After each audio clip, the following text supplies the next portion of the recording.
What did you do to your floor? Did you have an accident, sir? I mean, you have a litter box for that. Everyone has a litter box, right? Hello, everyone. This is Rin from Super Cat Punch, and welcome back to Abscission. Last time, we did some detective work. We found a gruesome... we found a really gruesome scene upstairs, and now we're looking for more evidence. Apparently, we are missing something to leave, so I think it has to do with the book that I have. But I'm not sure how to read it. Oh, there are blueprints. There are such tiny little things that I keep missing. There are blueprints leading from the pool of blood towards the elevator. They were relatively large, most likely a man's. Probably the same person that, put the handprint over here. Alright, well, let's ask our landlord friend.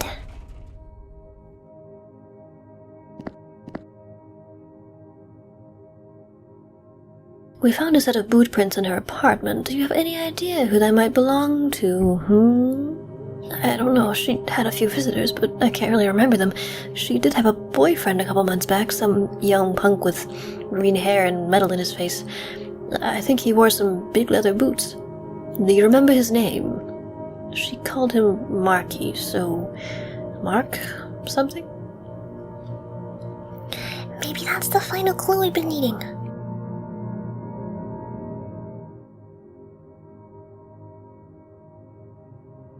There was only one Mark in the pocketbook, Mark Torrance. I needed to look him up in the APD database. Okay. Okay, so is that the last lead that I need? Let's give it a try.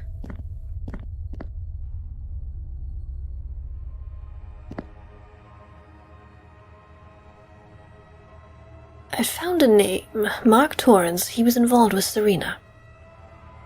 Great work. Can you follow it up for me tomorrow? I'm gonna need to stay with forensics tonight to scour the apartment. Of course. Make sure you get sleep when you can. I'll do my best. I had enough leads. Luna can finish up here. It was time for me to get some sleep. I'll just, take a nap in this bed. Great room. Whoa, I did it! I'm not sure where this demo ends, but I guess we'll find out. The night was unexpectedly calm. The air was thick as soup, unmoving, clinging to my bones as I fell asleep in my easy chair. The town seemed to be holding its breath. Yes.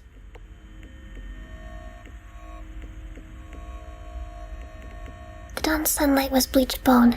It was around the time I was drinking my second cup of coffee when I realized I had missed Abigail's birthday again. She probably hadn't noticed. I never had been much of a father, that she'd ever really needed me. Maybe I'd ring her later. You can just pause that and read it because I can't read that fast, I guess. I don't want to speak a million miles a minute. I couldn't sleep. My daughter had a puppy for her birthday and the poor thing seems to be scared of the dark.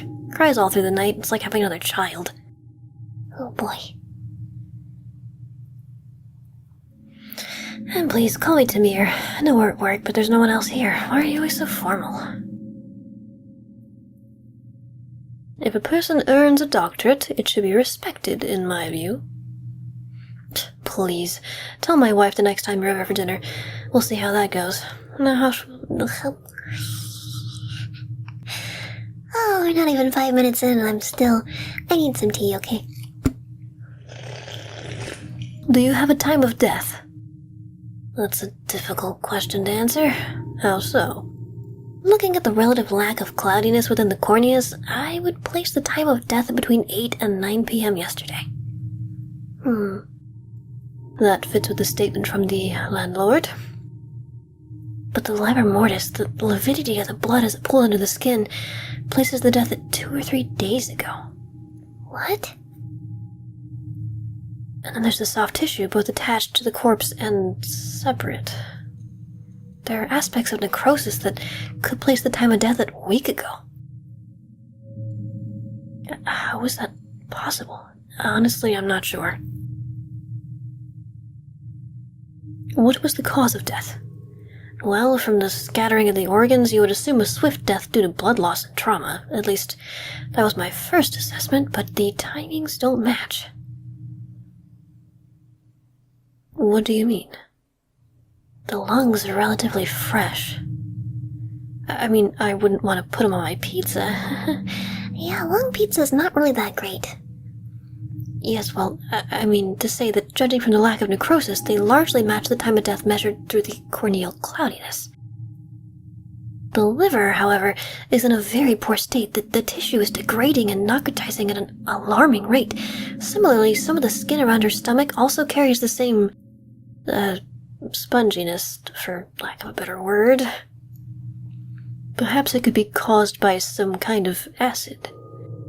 Maybe, if she was submerged in a bath of corrosive agent, acid or E. coli, it could... But no, the skin of her legs, while showing lividity, is relatively well preserved. It's as if parts of her body were long dead while she was still alive. Honestly, it's a little disconcerting. A little? Perhaps it would affect me more if I had had some sleep. Everything's a little vague. Have you analyzed the glass shard? Was it the murder weapon? I can't say for sure. Looking at the chest cavity and stomach, the skin doesn't seem to be cut. It's more like a series of tears. To be honest, the skin is in such bad condition that it could have been pulled apart by someone's hands. Ah, like pulled pork. Unbelievable, and yet true. With regards to the glass, the majority of the blood matches the blood type of the victim. However, there was another type. I sent a sample to the database to be checked against the existing DNA profiles. Maybe you'll get a match. Thank you. What about the rope that was found at the scene? Rope, yeah, of course. I have a small section of it here. Section? Where's the rest of it? On ice, you'll see why. Huh? What am I looking at here? I wish I knew. I've sent a piece for DNA analysis, but it'll take a day or two. Is that some kind of creature? It's organic matter, fleshy, yet run through with fibers, rather like cooked celery. It's as if the vine were crossed with a digestive tract. It has a rather tough exterior, but the insides are almost liquid. I'm aware of how it sounds. Please, inspect it. Tell me what you think. I'm no doctor. I hardly think that matters with this substance. It's moving. Yes, it's fascinating, isn't it? And watch this. If I use a pin to agitate it...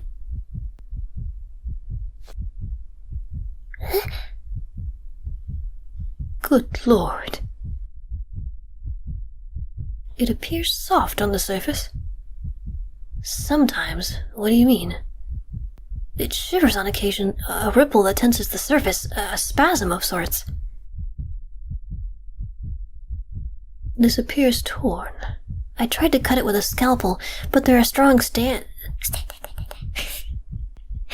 was like working around knots in wood. That was the best I could do.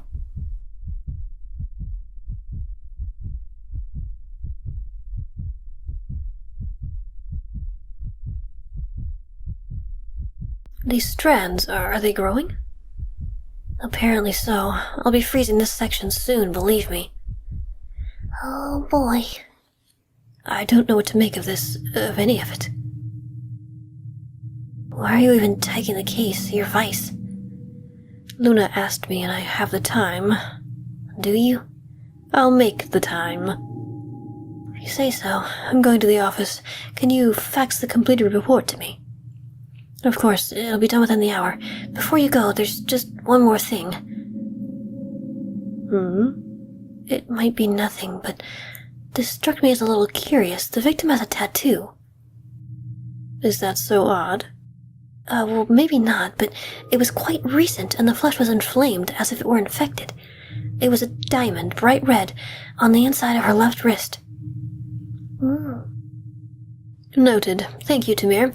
You'll let me know if you find anything else. Of course.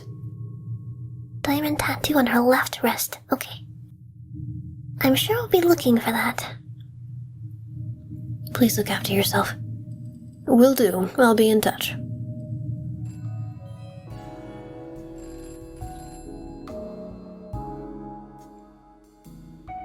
Yes? Detective Stanhope, it's Officer Braintree, Dan Braintree. Sorry, sir, but a letter was delivered to you by hand this morning. I left it by your computer. I see. Should I have left it on your other desk with the lamp? I'm sure I'll find it. Is there anything else? I do have a message from Officer Bruce. Which is? He said to say he apologizes for the way he spoke to you last night. Issues at home, apparently. He would have told you himself, but he's not on until tonight. Well, that's good to know. Thank you, Braintree. My pleasure, Detective. I realized it was raining. Odd time for this time of year. But then there was nothing right about today. That rope that bound Serena Challenor held her to the wall like a fly in a web. What could it be? I tried to put it out of my mind. Abdullah was the best person to work that out. I had my own leads, and it was time to follow them up.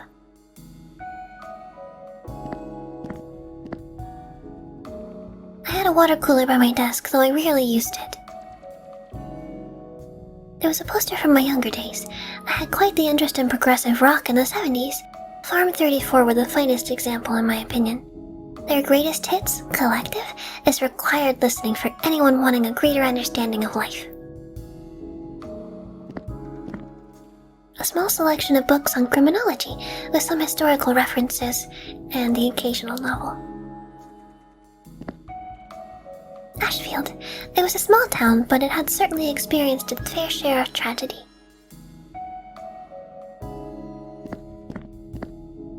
It was my standalone APD database. I preferred filing cabinets, but I suppose you have to move with the times. There was a letter in a manila envelope. The only writing on the outside was my name, in a handwriting I didn't recognize.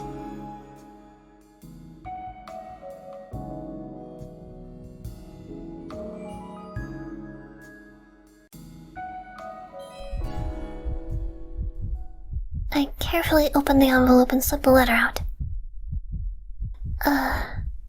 It was drawn in what appeared to be red wax on a thick paper or papyrus.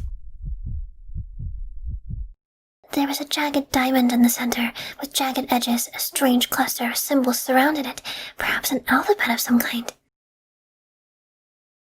There seemed to be a symbol near one of the corners, obscured by what appeared to be charcoal. I decided to try and rub the powder away.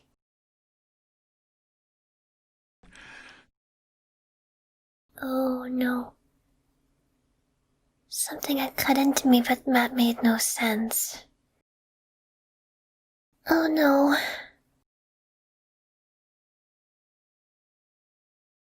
I could now see a needle woven into the fiber of the sketch. Why hadn't I seen it before? I shook my head at the failure of my observation. I was not repaying Luna's faith in me so far. I washed the blood away and folded the letter back up. I knew I needed to look into who had sent it to me, but I had more pressing issues at this time. Oh boy, I have theories about that.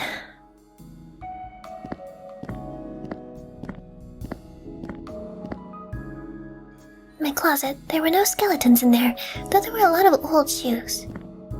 Details from my previous case, a cocaine dealing ring, were printed up on the board.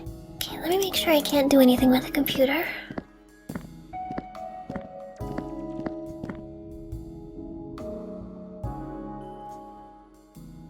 Oh, I can't actually type. Okay,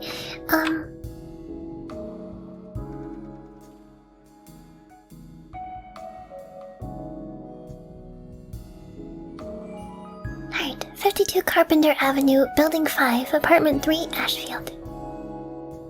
There was a citation for bravery from the Dremel case. I had others, but this was the first, and to be honest, it meant the most to me. A reminder that you can still do everything correctly and still fail. Oops. Okay, I don't think there's anything else to look at in here.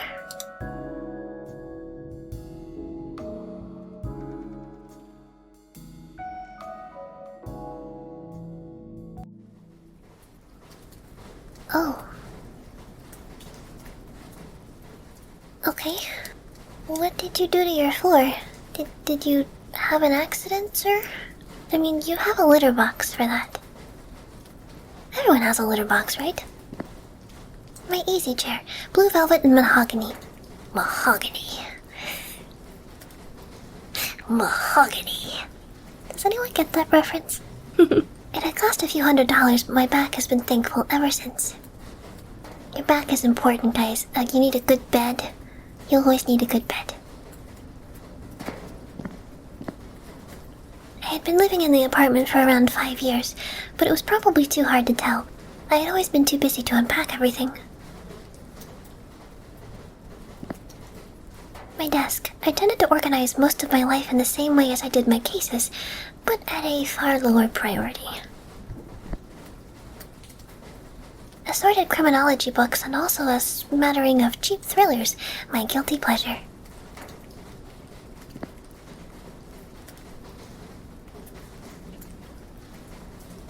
Excuse me, sir, but you need to eat.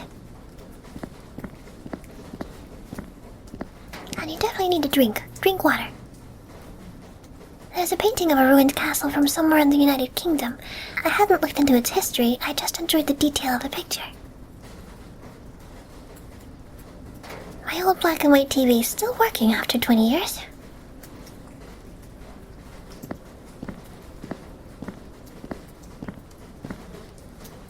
It was a picture of me and Ben Drummel, my old partner. His death was a loss for all of Ashfield. Ah, that was his first case. So he lost his partner in his very first case. That sucks. Mark Torrance's apartment in Salem, one of the roughest parts of town outside of Townie Heights. Oh, boy. Okay.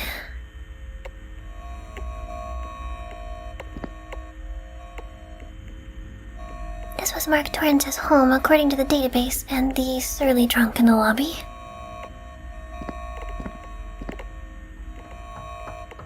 Knock, knock. I have tea. I heard a curse from inside and then footsteps.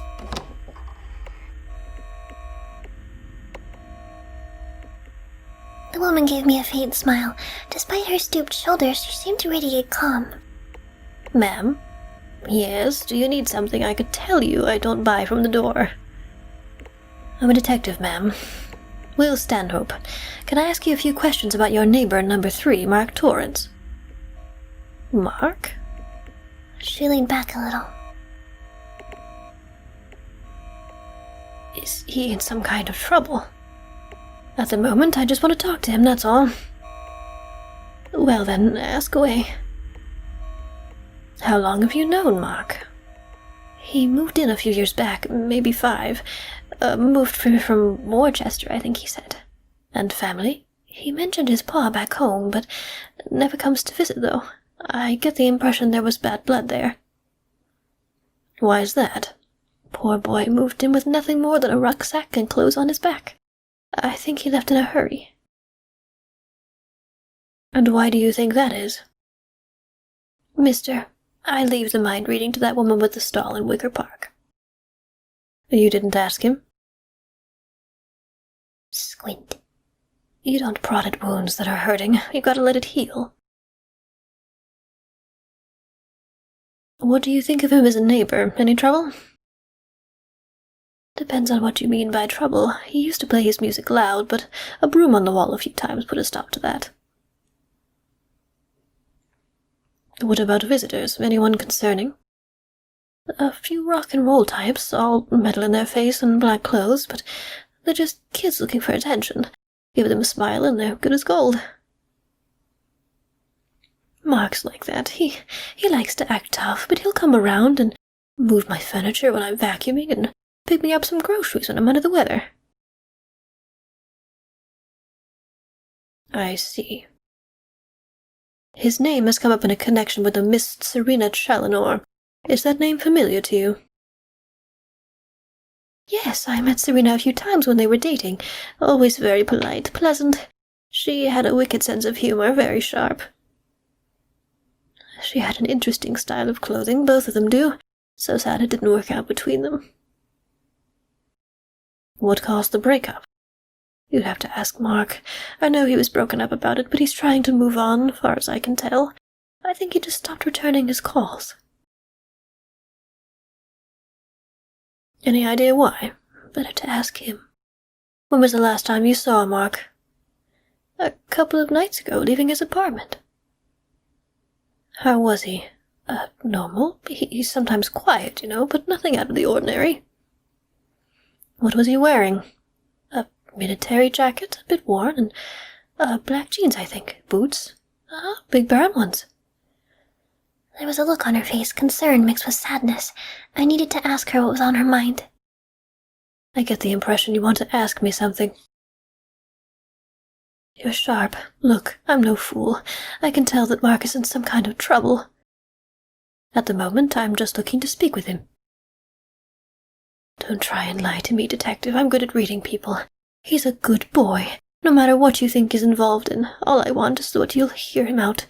I don't want him hurt. Will you promise me that?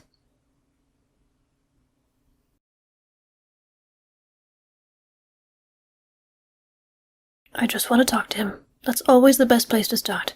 He'll get his say, I promise you. If you're as honest as you seem, I trust you. Here, take this. She passed me a small key worn from years of use. He gave me a key to his apartment and if he's taken something bad or he's hurt, I want you to be able to get in there and help him. I appreciate that, ma'am. Okay, let's get in there.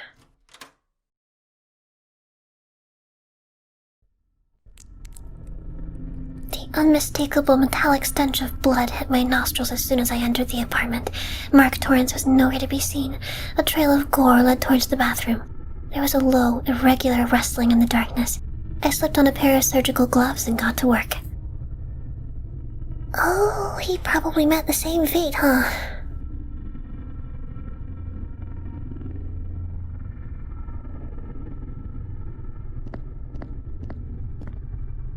There was accumulated rubbish of weeks all over the table.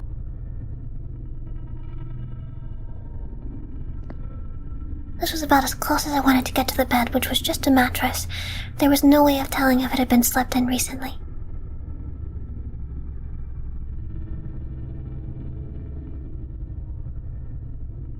Poster for the band Ship Blair.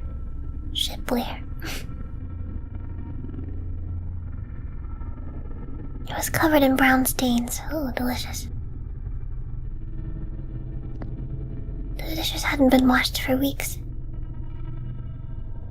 The fridge had a note on it, look after yourself. It didn't look like Mark had followed this advice. It was a poorly written shopping list. The only words I could make out were beer and pizza. Oh boy. Ugh. I've never been much of a beer person, I prefer milk. And cat treats. And tea. Let me make sure I can't touch the table.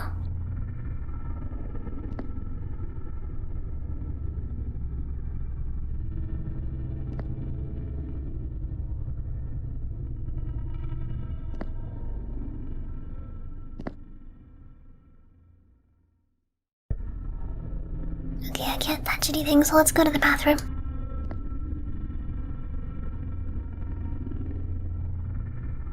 Mark wasn't here, but it looked like he'd left a lot of himself behind. Had he been attacked, or had he done this to himself? Where could he have gone? More importantly, why could I still hear a rustling? Ooh. Creepy.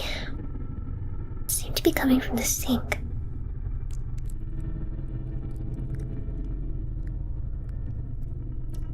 Stop that sound. Stop that sound immediately. Thank you. There was a t-shirt and jeans crumpled on the floor. They were soaked with blood. The bath was grimy, but otherwise unremarkable. There was a medicine cabinet. The mirror was covered in greasy smears.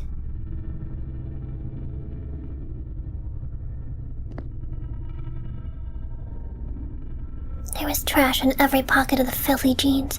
I sifted through it and eventually found one item of interest. It was a handwritten invoice from Bloodweb Tattoo Studio for 2 tattoos, totaling $30 from the 14th of June. Ooh. I had little experience of commissioning tattoos, but that seemed very inexpensive. Mold. Delicious. Okay, I can't touch anything else, so let's go for the sink.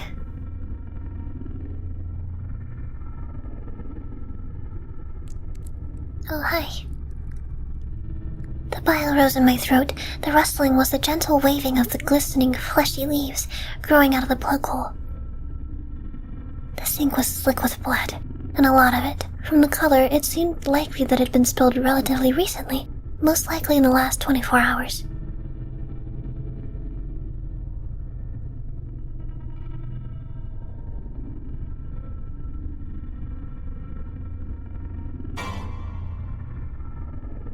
Bye!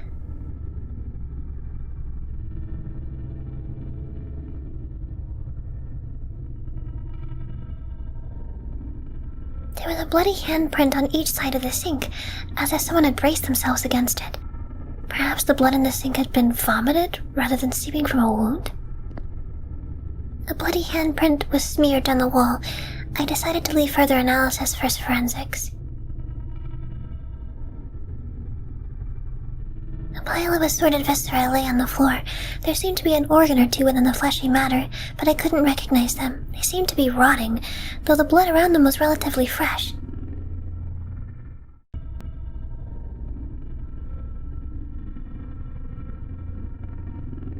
That's so tiny. I knew it looked funny, but I didn't see anything when I rolled over it last time.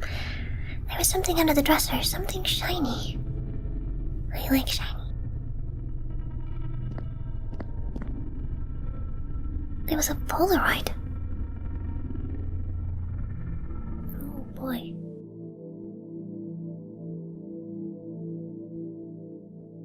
There was a bloody thumbprint on the photo. It seemed that wherever Mark had gone in this wounded state, he had looked at this photo before he left. I presumed the man was Mark Torrance. He had an interesting style. It was Serena Challenor. I realized that this was the first time I had seen her with life in her eyes.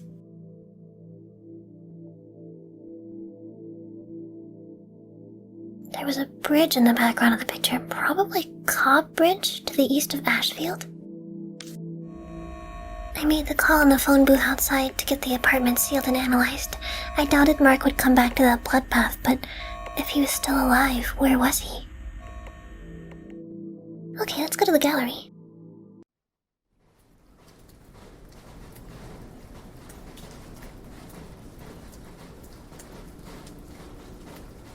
The sign was brightly lit and clearly well insulated, judging by the amount of water running off of it. The painting's style was familiar. It was most likely another one of Serena's. This one seemed to convey emptiness and infinite mass.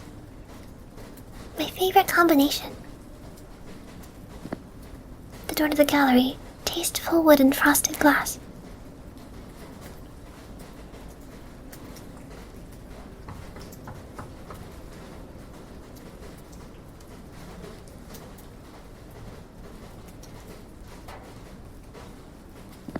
That's a nice animation. We're closed, and before you ask, we have no planned date for reopening.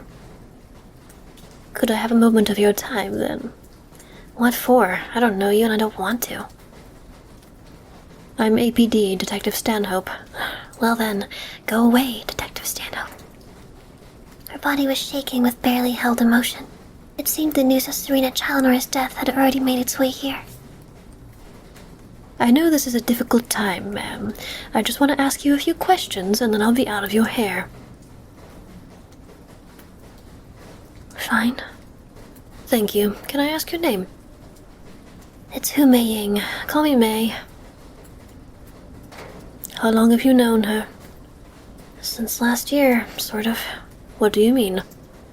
She was looking to move up here as an artist, and I was looking for a partner to run the business. She seemed like a good fit. We had a few phone calls before she moved.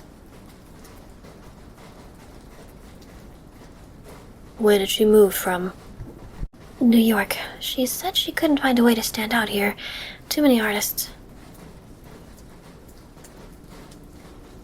What was she like? What do you mean? Her personality, her interests? I didn't know her for that long. Help me out here. You run a gallery together? She seemed to be considering her words. I suppose she was a pretty fragile person, at first anyway. Fragile? In what way? Emotionally? Socially, she seemed to find conversation a chore. No, not a chore, more like a test. You could almost hear her brain analyzing every little thing. I mean, she would ask me these dumb questions like she'd never spoken to anyone before. What's your favorite cat? A smile crosses her lips before quickly becoming swallowed once more. It used to piss me off. I thought I'd made a huge mistake in hiring her, but then she got past it and things got better. She seemed to stop caring. Her questions became a joke. Maybe she got to know you, felt less nervous. Maybe, but it was sudden, like one day after her birthday. And what day was that? June 14th, I think. After that day, it was like she was a totally different person. Was she in any trouble that you were aware of? Not with regards to money, that's for sure. Her paintings do well, especially her newer ones. Why do you think that is? It's from the colors, I think, and the form. I don't know, they've got this energy. What about outside of work? Any personal issues? She paused. I can't think of anything. Nothing at all. No? Are we done here? I didn't need to be a detective to know she was hiding something. I had to be careful to pick the right approach. I can't save. Oh no.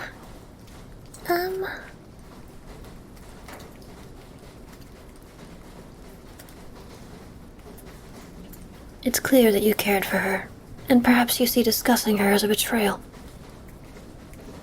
Her shoulders tensed. I was onto something. Believe me, all I'm interested in is the truth, and making sure that what happened to your friend never happens to anyone else. You can trust me. Tears welled in her eyes. She blinked them away, leaving lines in her mascara. Take your time. Yeah, she was in trouble. Who with? No one. I mean, it was her head, her dreams. Something went wrong. In what way? The last couple months she became more and more distant. Not in a sad way, but sort of blissful. I thought you said she changed for the better. Well, she was happy, so I guess that's better, but it just seemed too much, too fast. It's good to not sweat the small stuff, but at times she didn't seem to care for anything. Any drug use? I mean, we did some pot, but nothing harder. These dreams you mentioned, did she describe them to you? Yeah, when I asked. She said that they were full of colors at first, but then they all turned red. She said it like that was good. She talked about a garden and a queen who rolled over it like some sort of Alice in Wonderland. She said there was one tree, just one. She said she wanted to be like that tree. Become the tree. She said she never wanted to wake up. I stopped asking her after that. Was she getting any help? She said she didn't need it. I booked her for some counseling, but she didn't go. I didn't know what else to do. It's all just so messed up. Thank you for your honesty. I promise I will do everything I can to make sense of this all. Thank you. Do you know a Mark Torrance? I met him a few times when he and Serena went out. Seemed like a waste of space to me. I always thought she could do better. Glad she realized it herself in the end. Is he mixed up in this? I'm just gathering facts at the moment. Have you seen him recently? No, not at least for a month. Tell me about that day, her birthday. Did you spend it with her? I saw her in the night. We went to a club. It was her suggestion, which was a surprise. I think she'd already been drinking or had something else. She was so high. She never seemed to really come down after that. Did she tell you what she'd done in the day? She'd spent the day with Mark, got some clothes, jewelry, and a tattoo. A tattoo? A diamond? Yeah, I think she wanted to impress Mark. She was really happy with it, kept looking at it all night. Do you know where she got it? No, sorry. I know that there are a few studios in Hopper, Berwick, and Townie Heights, but it could have been any of them. That's all for now, thank you. Wait, I have something, a book. She went back into the gallery and opened her desk, retrieving the black book she had been reading. She passed it over to me, holding onto it for a split second before letting go. This was Serena's. She gave it to me a few days ago, saying I should read it. It's poetry, called Dreams of the Red Queen. That can't be a coincidence. Yeah, I've been reading it and hoping to find some sort of answer as to why it all happened. Maybe you can. I trust you. Thank you. See you around, Detective. I had always prided myself on being well-read, but I had never heard Dreams of the Red Queen or its author, Hector Rufus. A brief introduction by Anton Carmine, the man who translated the work in 1904, described him as an astrologer, a poet, and a seer, drawing from the intimate spirits of that, due to his claims of accurate divination. Quite the claim. I had always found it interesting that these soothsayers seemed to die long before their predictions could be disproved. Holding the book, it seemed to fall open at one particular poem, particularly its most read. It was titled, Cynthia, My Queen. When the velvet fell, I was as a child again. The horizon seemed a knife, cutting me from the material of time and purposing my soul anew. My heart vaulted, drowning in the joy of a new chance, yet tethered to knowledge I did not deserve. She found me there, mewing and naked, and drew me to comfort. Her arms were the land, the mountains that surrounded me, her lips the sea that kissed my skin. The robots were severed.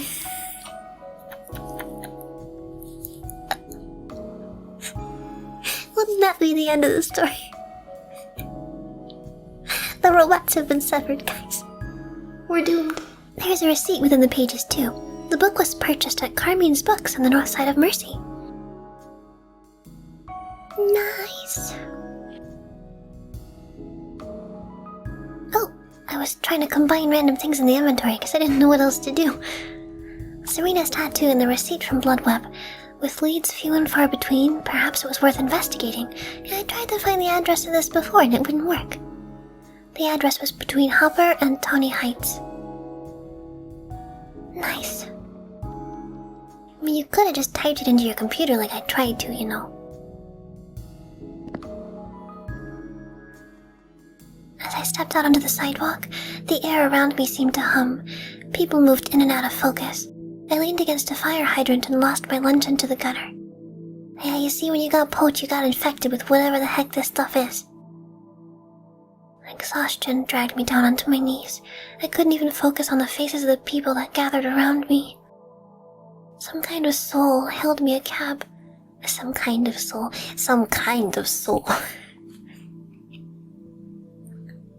A nice person helped me out, okay?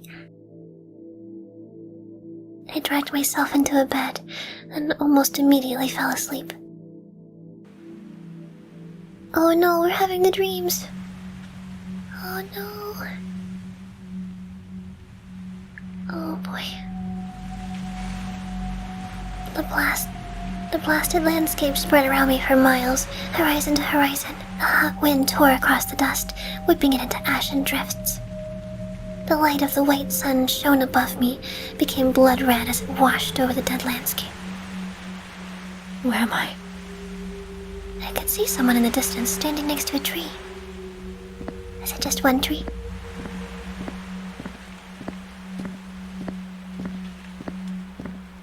Oh, hello.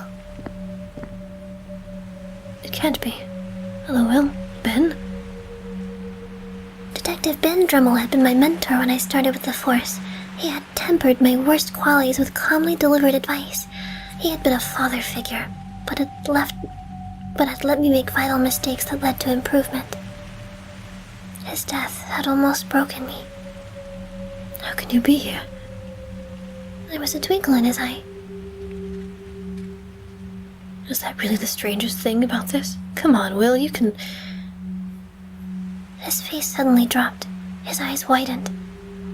Ben, something is wrong.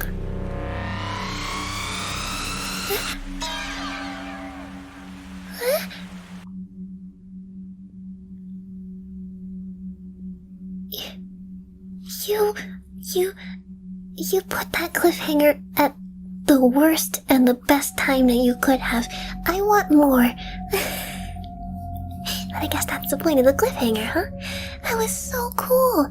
I think literally my only complaint, it's not really a complaint, but the text and the little screens that I guess depict a little bit of news were going a little bit too fast for me to read, but at least the viewers can, pause and read it. Other than that, I love these point-and-click adventures, and I can't wait to see what kind of Lovecrafty and crazy stuff happens next.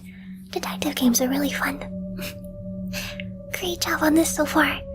And I hope you guys enjoyed too. And I hope I made you smile today. And I will see you next time.